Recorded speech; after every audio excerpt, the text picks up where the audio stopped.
You're listening to episode number 61 of the Transform Your Life from the Inside Out podcast. In this episode, we're talking about, and I want to go in depth on a concept that I call taking ownership of your life. Stay tuned. Hi, I'm Jim Fortin, and you're about to start transforming your life from the inside out with this podcast. I'm widely considered the leader in subconscious transformation, and I've coached super achievers all around the world for over 25 years. Here, you're going to find no rah-rah motivation and no hype, because this podcast is a combination of brain science, transformational psychology, and ancient wisdom all rolled into one to take your life to levels you've never thought possible. If you're wanting a lot more in life, to feel better, to heal, to have peace of mind, to feel powerful and alive, and to bring more abundance and prosperity into your life, then this podcast is for you, because you're going to start learning how to master your mind and evolve your consciousness. And when you do that, anything you want then becomes possible for you. I'm glad you're here. Ownership of your life. Now, let me ask you, as I say ownership of your life, what does that mean to you? Before I decided to do this episode, I went and I looked up the definition of ownership, and the definition of ownership is the act, state, or right of possessing something. Now, when it comes to you in your life, what is the act? What is the state? And what rights do you have, and what do you possess with your life? I want to share a perspective with you. I here, let me just share the perspective. It's this, is that you own your life. That bag of skin that you're walking around in, and different people call it different things, and most of us don't even look at life that in depth, or to the degree that, that I'm talking about here. But that bag of skin, whatever the name is, Bob or Sue or Mary or Jane or Mike or Susan or whatever, is you own. You own you. Now, of course, we're all multidimensional beings, and there's a duality to us. And when I say multidimensional, I'm not going to go too far here. Yet physicists have demonstrated that there are at least 9 dimensions, and you actually function in those 9 dimensions. But when I say, when I say duality, I mean there's a higher you, there's a lower you, there's your consciousness, which you cannot physically see. There is your soul, obviously, and then there's a bag of skin that you call you. But you know what? That bag of skin that you call you, whatever it is, for example, mine is Jim, I own. I own this bag of skin. And the same thing with, whatever bag of skin you walk around in, and whatever it looks like, and whatever color it is, and however tall it is, or whatever weight that it is, you own that bag of skin. So the definition is the act, state, or right of possessing something. So a question for you, what do you possess?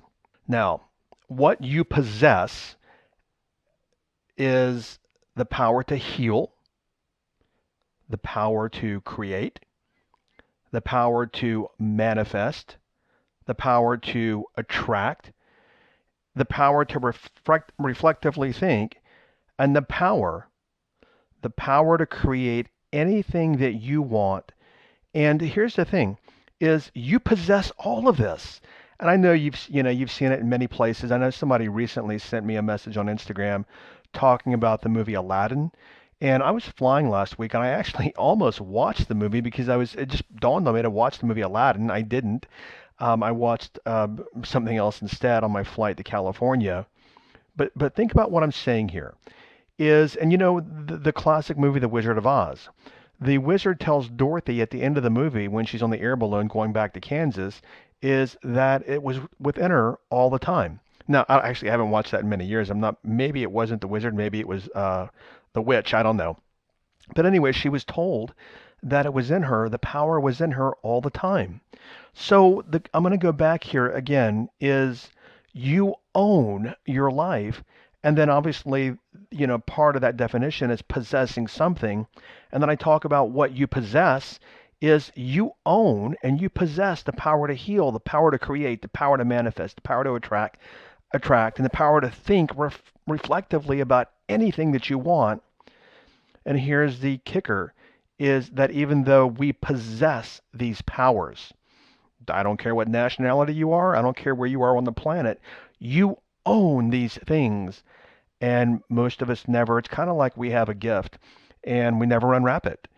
I don't know. I don't know why Aladdin keeps coming back into my mind again. Maybe I'm thinking about rubbing the lamp or something.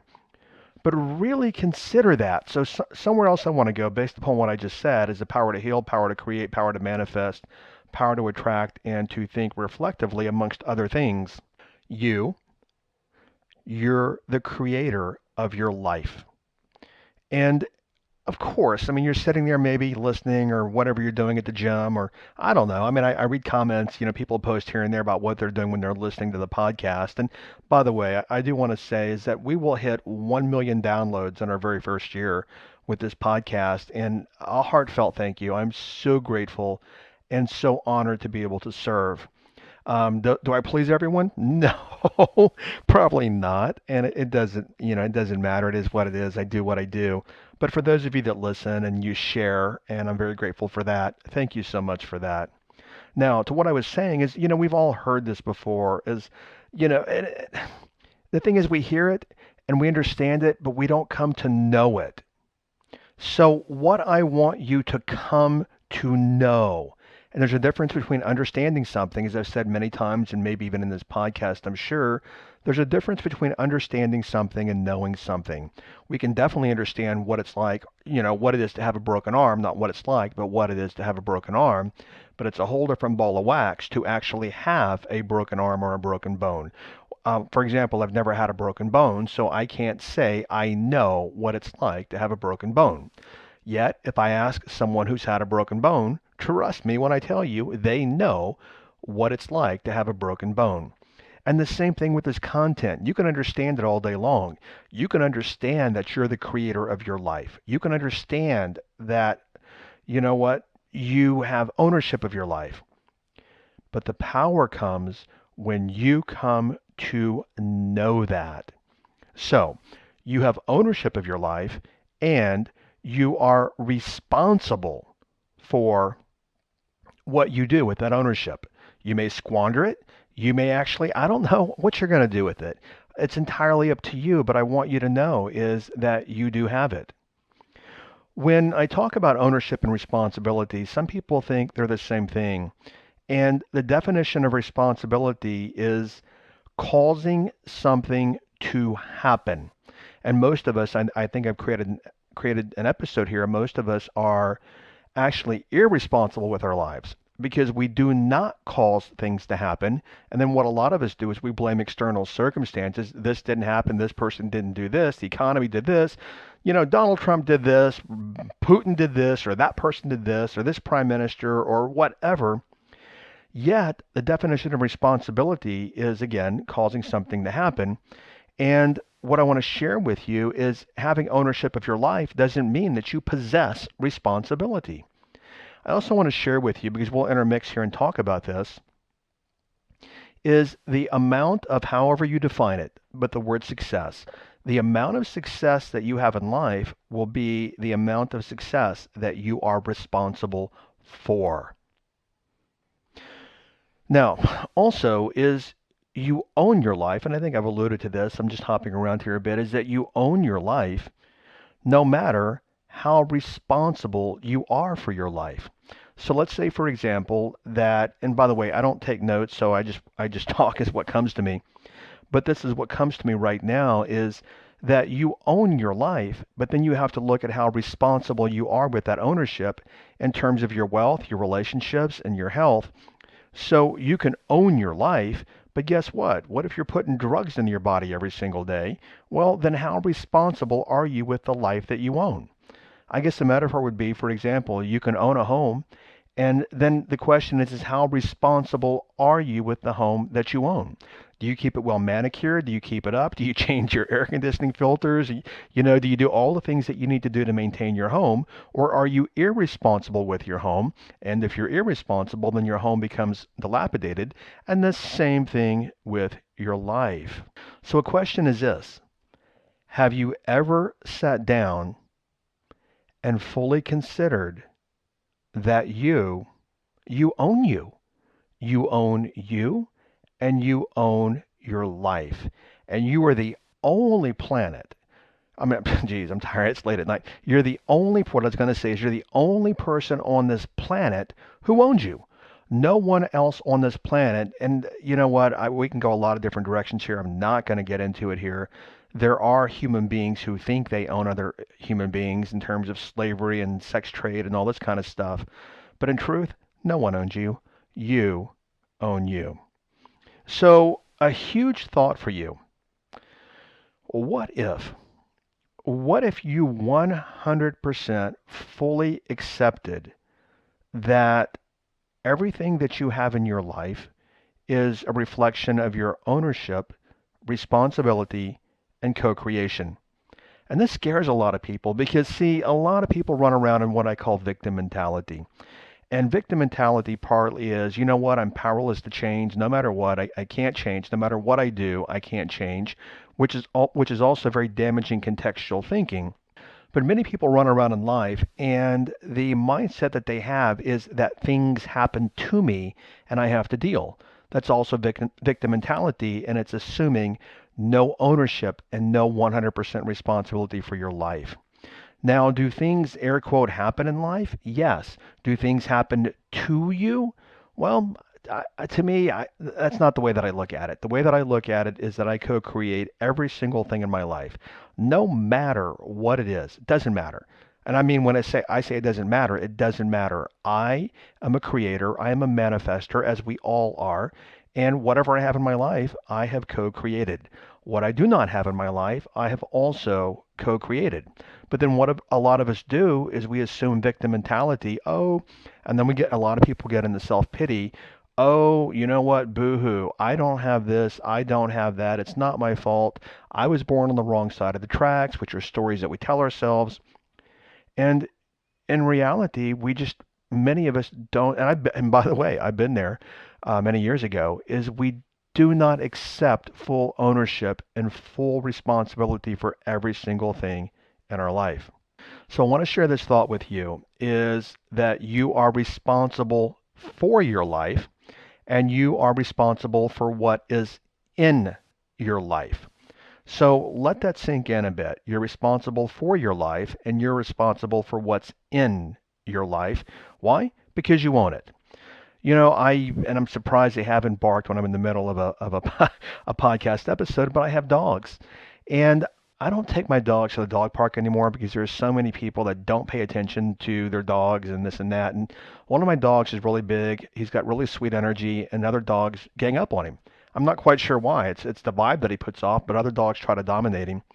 But you know what? When I take my dog to the dog park, I am 100% responsible for watching after my dog, making sure that, he's not attacked or whatever, but I'm responsible for him. And when I look at me, the same thing. I'm responsible for me. Why? Because I own me. This is mine. This body that I'm in, this life that I'm currently living. So what I want you to look at is if you have no money in your life, you created it. Consider that. You created it. It wasn't the external world. It's you. Why? Because it's your life that you own. If you have tons of money in your life, guess what? You created it.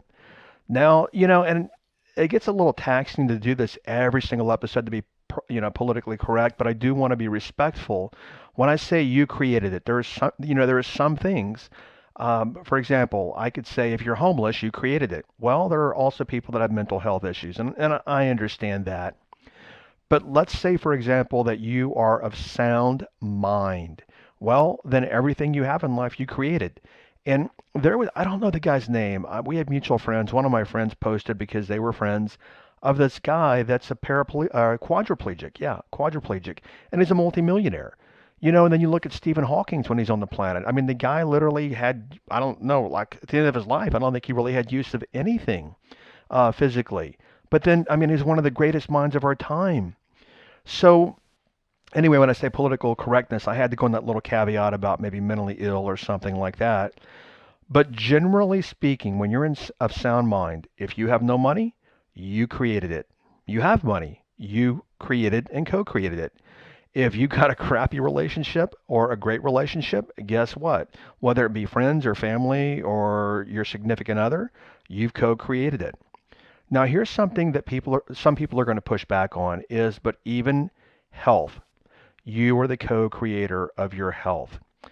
And we live in a world, I'm not going to go too much, this episode's not about that, but we live in a world, and especially in the United States, that being ill is air quote normal.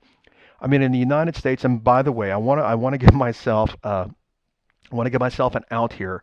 It's been many years, but I did research many years ago on the amount of money that pharmaceutical companies invested in advertising versus research and development.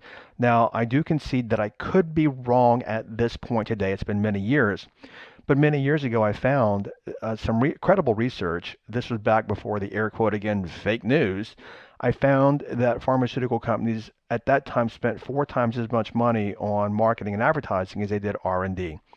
So anyway, I don't want to go too far off topic here, but we live in a world where in the United States where I think 50% of the population is on pharmaceuticals. And what people don't recognize is they're on pharmaceuticals to a large degree, and I might get some pushback, and that's fine. I'll talk about this all day long, is that you co-created it. There's an old phrase, and it's an ancient phrase, and it's healthy mind, or it's healthy in the mind, healthy in the body.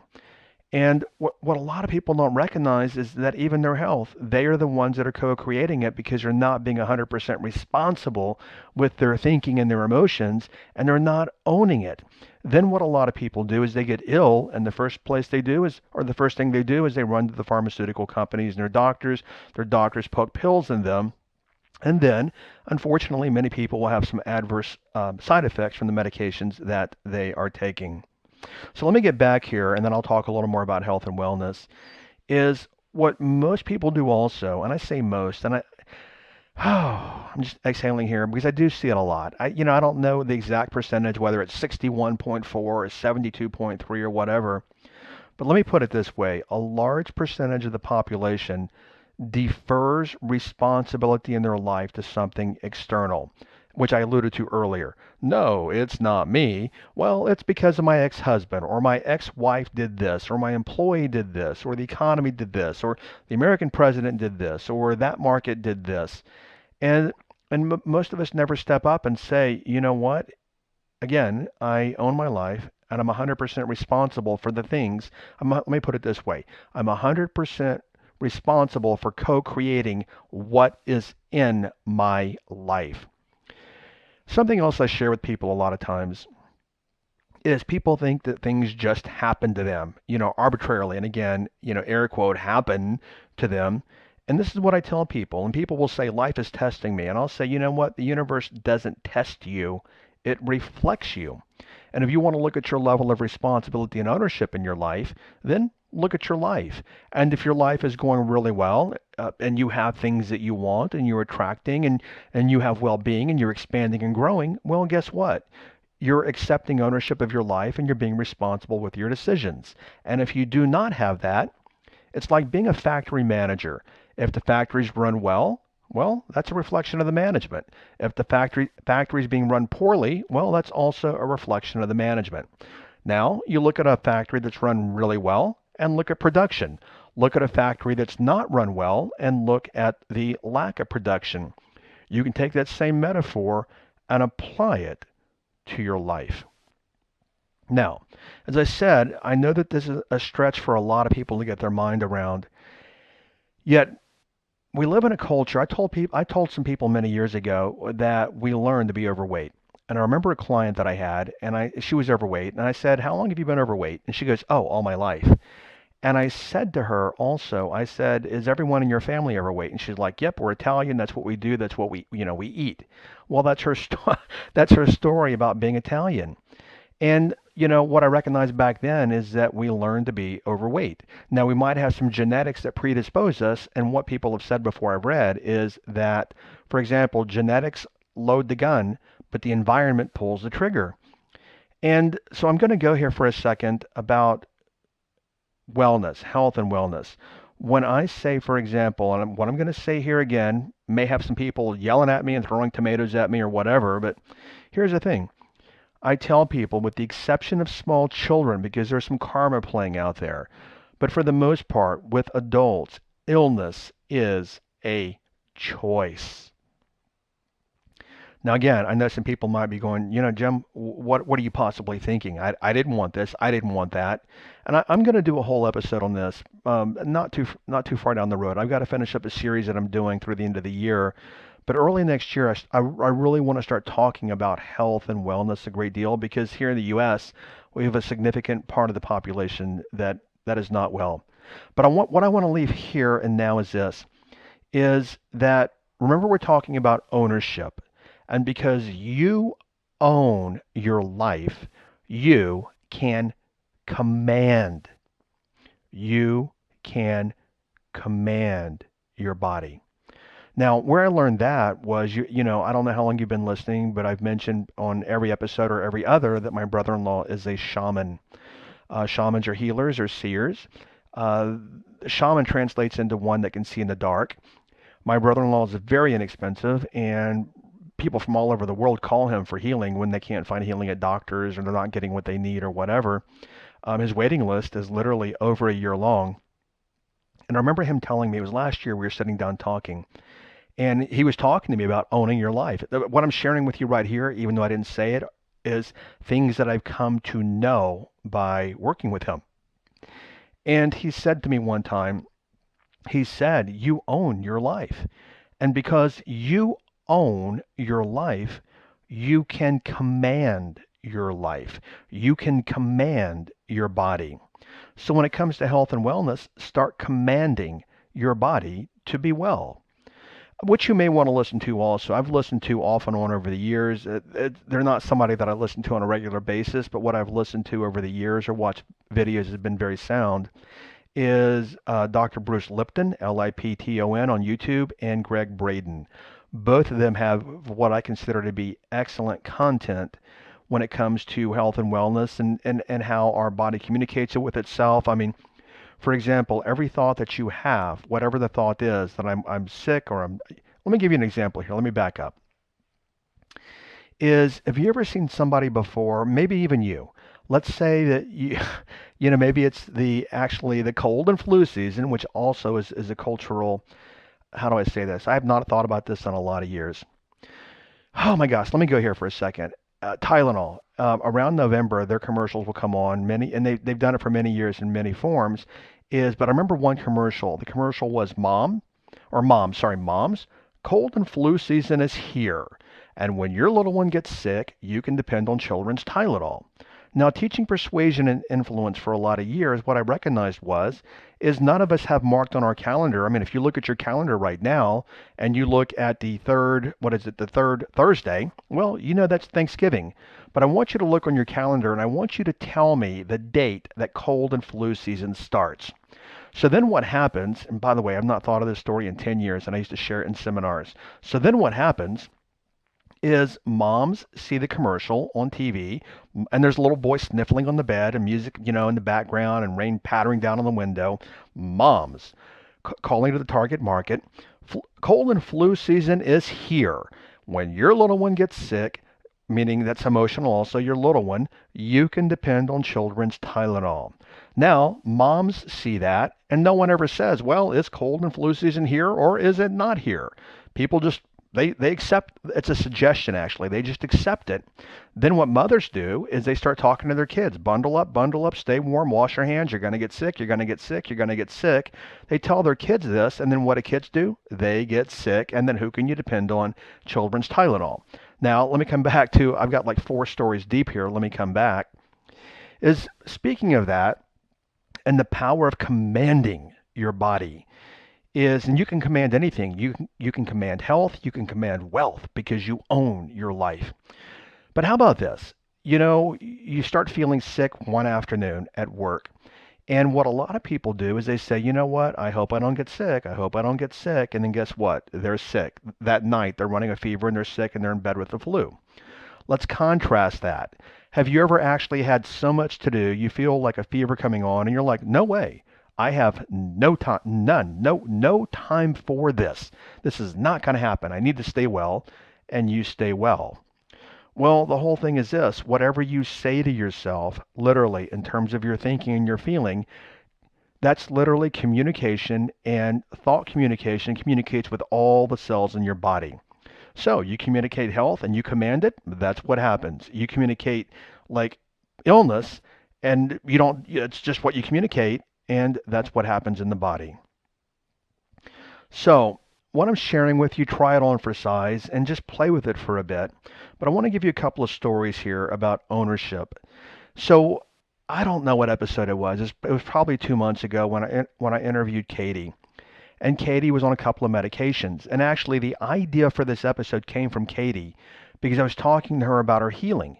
And in that episode, Katie talks about how she was on a couple of medications. She was on thyroid medications. The doctors told her that she was going to be sick for the rest of her life. She was never going to have normal hormone levels, all these kind of things. Today, Katie's on none of those medications as a result of learning how to actually communicate with her body, which I taught her, and how to actually reprogram her subconscious mind, which I taught her. And today she's well, and she's very well. And Katie one time said, I said, Katie, tell me tell me the process, everything I taught you. Tell me the process. And this is what she said. She said, I decided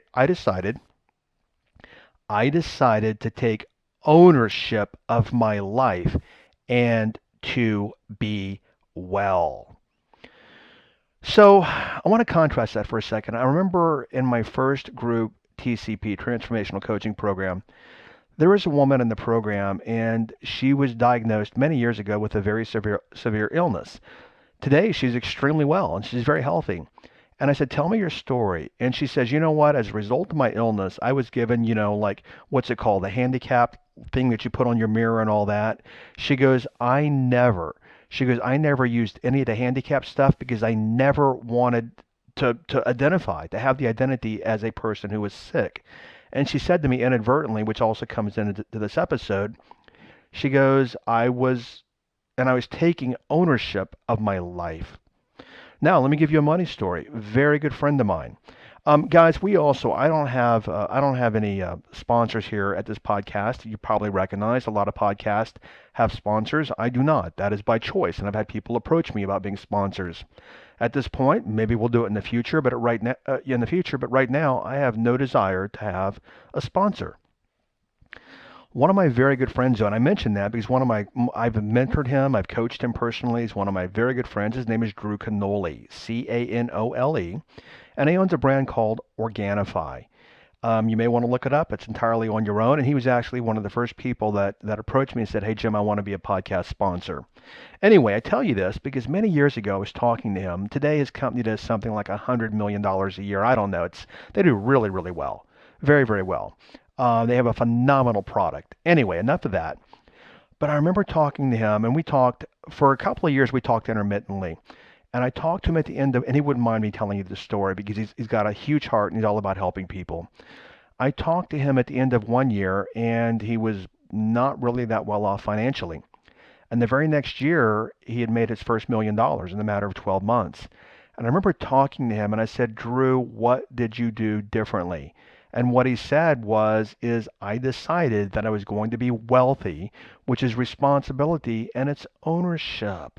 So I share Katie's story and I share Drew's story with you. So think about that. I'm going to wrap this up here in a second, but consider that for a second. Is what does it mean for you to be 100% responsible? And again, remember, it doesn't mean ownership because you can own and not be responsible. But what would it mean for you, and what would your life look like a year from now if you were 100% responsible for every outcome in your life and you took ownership of your life? So the transformational takeaway is this. And hopefully, guys, some episodes flow easier than others. I do not script these out. Sometimes I will jot down, hey, Jim, remember to say this, remember to say that. But for the most part, I just put a microphone on and I go. So hopefully you found value, and I did get the ball across the plate and what I wanted to share with you in this episode, so I'm going to slow down here and I want to say this, is that you own your life and everything in it. It's like a woman carrying a purse. It's her purse and everything in it's hers. Just metaphorically speaking.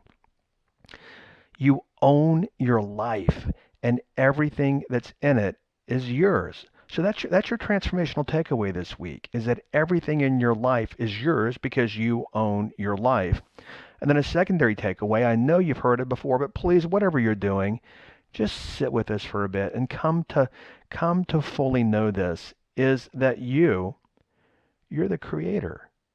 You're the creator of your life. And I request that you own that thought. Okay, so that wraps up this episode, and the next episode is a Q&A on Monday, and that's Brooke.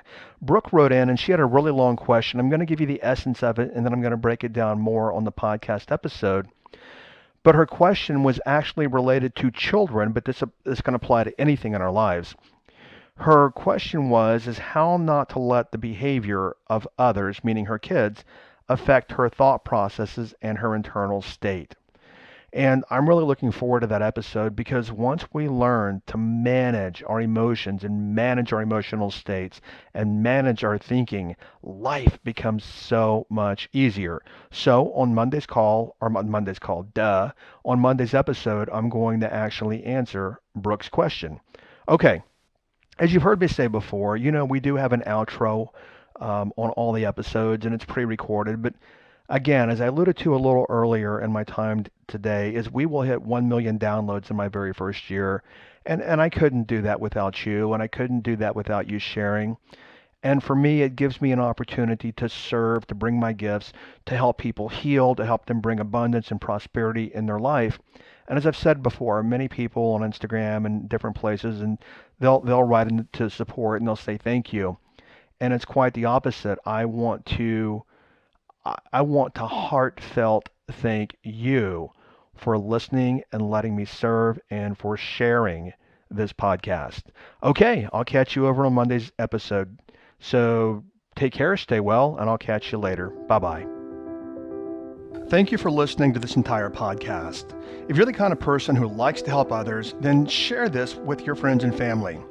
If you found value, they will too. So please share via your social media channels. Also, if you have questions, I'm here to assist. You can email me questions to support@jimfortin.com, and I may even use your question for a future podcast episode. Also, if you want transformational content like this daily, connect with me on Instagram. My Instagram name is I am Jim Fortin. Finally, I do have a personal request. I believe that we're all here to help others and to grow and evolve ourselves. Together, you and I, let's help more people. If you would please leave a review on iTunes, and a good one, by the way. I'd be grateful, and through your assistance together, we can transform more lives. Thanks for listening.